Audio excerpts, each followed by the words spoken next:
আজকে আমরা একটা বেশ ইন্টারেস্টিং বিষয় নিয়ে কথা বলবো। মেল রবিন্স আর তার মেয়ে সয়া রবিন্সের লেখা একটা নতুন বই, let them theory. Let them. ঠিক তাই, বইটার মূল ভাবনাই নাকি ওই দুটো শব্দে, লেট দেম, মানে অন্যদের যা করার করতে দাও, যা বলার বলতে দাও, নিজের শান্তিটা বজায় রাখো। একদম। অন্যদের আচরণ বা সিদ্ধান্ত সেগুলো কন্ট্রোল করার যে একটা বৃথা চেষ্টা আমরা করি, সেটা ছেড়ে দেওয়ার কথা বলা হচ্ছে। ফোকাসটা নিজের দিকে, নিজের শান্তিতে। কিন্তু এই আইডিয়াটা শুনতে যতটা সহজ লাগছে, বাস্তবে করাটা তো বেশ কঠিন হতে পারে। হ্যাঁ।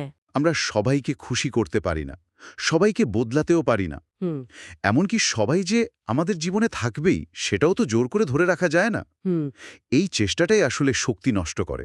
ঠিক। বইটা বলছে এই শক্তিটা ভুল জায়গায় না দিয়ে নিজের জন্য ব্যবহার করতে। মানে কোথায় এনার্জি দেব, কোথায় দেব না, সেই ডিসিশনটা নিতে পারা। ওই কন্ট্রোলের চেষ্টাটা ছেড়ে দেওয়াই হলো মুক্তি।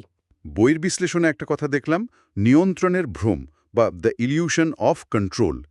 আমরা তো প্রায়ই ভাবি চেষ্টা করলে হয়তো অন্যকে বা পরিস্থিতিকে পাল্টে দিতে পারবো। এটা কি সেই ভুল ধারণাটার কথা? একেবারেই। এটাই সেই ভ্রম। আমরা ভাবি সব আমাদের হাতে, কিন্তু সত্যিটা হলো বেশিরভাগ জিনিসই আমাদের নিয়ন্ত্রণের বাইরে। ধরুন কেউ আপনাকে ভুল বুঝল, আপনি কত আর বোঝাবেন? বোঝানো যায় না সব সময়। এই যে বোঝানোর নিরর্থক চেষ্টা, এটা ছেড়ে দিতে পারলেই কিন্তু মনে হয় যেন একটা মস্ত বোঝা নেমে গেল। আর তখনই আসে উল্টো জিনিসটা, স্বাধীনতার সূত্র। স্বাধীনতার সূত্র, সেটা আবার কিরকম? ওই লেট দেম মানসিকতাটাই। যখন আপনি মেনে নিচ্ছেন যে অন্যরা যা করছে বা বলছে সেটা তাদের ব্যাপার, আপনি শুধু নিজের স্থিরতাটা বজায় রাখছেন। আচ্ছা। অন্যের কথায় ভেঙে পড়ছেন না, কেউ চলে যেতে চাইলে তাকে জোর করছেন না। এতেই তো একটা মুক্তি আসে, তাই না? নিজের ভালোর জন্য শক্তিটা তখন ব্যবহার করা যায়। কিন্তু একটা প্রশ্ন আসছে মনে, এই যে বাউন্ডারি বা সীমানা ঠিক করার ব্যাপারটা, অনেক সময় তো আমরা না বলতে গিয়ে বা নিজের সীমাটা বোঝাতে গিয়ে খুব গিল্টি ফিল করি। হ্যাঁ, এটা খুব কমন একটা সমস্যা। বইটাকে এই নিয়ে কিছু বলছে, কিভাবে অপরাধবোধ ছাড়াই বাউন্ডারি রাখা যায়? অবশ্যই বলছে। এটা একটা খুব ইম্পর্ট্যান্ট পয়েন্ট। নিজের প্রয়োজনকে গুরুত্ব দেওয়াটা যে স্বার্থপরতা নয়, বরং সেলফ রেসপেক্ট, এইটাই মূল কথা। হুম। কেউ যদি আপনার বাউন্ডারি ক্রস করে, বইটা বলছে লেট দেম, তাদের করতে দিন, কিন্তু আপনি আপনার জায়গায় স্থির থাকুন। এটা ঝগড়া করা নয়, নিজের অবস্থানটা জাস্ট ক্লিয়ার করা। তার মানে সহানুভূতিও থাকবে, আবার একটা মানসিক দূরত্বও থাকবে। এই ব্যালেন্সটা কিভাবে সম্ভব? ধরুন অন্যের কষ্ট দেখে তো খারাপ লাগেই। হ্যাঁ, খারাপ লাগাটা স্বাভাবিক।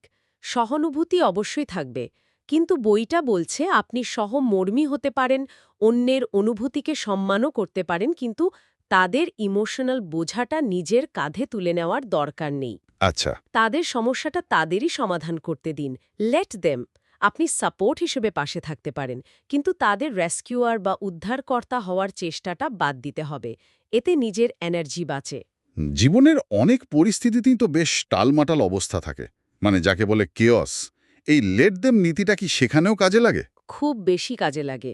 যখন চারপাশ এমনিতেই অস্থির, তখন সবকিছু কন্ট্রোল করতে চাওয়াটা তো আরও বেশি ক্লান্তিকর, তাই না? হ্যাঁ, ঠিক।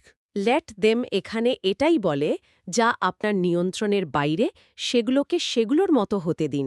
আপনার ফোকাসটা থাকবে নিজের রিয়াকশনের ওপর, নিজের মানসিক স্থিরতা কিভাবে ধরে রাখা যায় সেটার ওপর। তাহলে মূল পয়েন্টগুলো যদি একটু গুছিয়ে নিই, প্রথমত অন্যদের কন্ট্রোল করার চেষ্টা বাদ দিয়ে নিজের প্রতিক্রিয়া কিভাবে দেব সেটা ঠিক করা। একদম।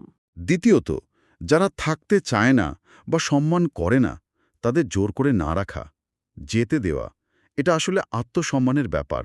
ঠিক। আর তৃতীয়ত, নিজের মানসিক শক্তিটা অন্যের ড্রামা বা সমস্যায় নষ্ট না করে নিজের গ্রোথে কাজে লাগানো। আমরা প্রায় অন্যের ব্যাপারে এত জড়িয়ে যাই যে নিজের জীবনের ফোকাসটাই হারিয়ে ফেলি। এটা সত্যি।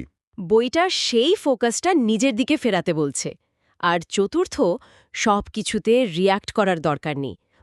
সিলেক্টেড সাইলেন্স আর নিজের বাউন্ডারি নিয়ে ক্লিয়ার থাকা, এগুলোই শান্তি আনে। সব মিলিয়ে তাহলে লেট দেম থিওরি এটাই শেখাচ্ছে যে জীবনের সব যুদ্ধ লড়তে নেই।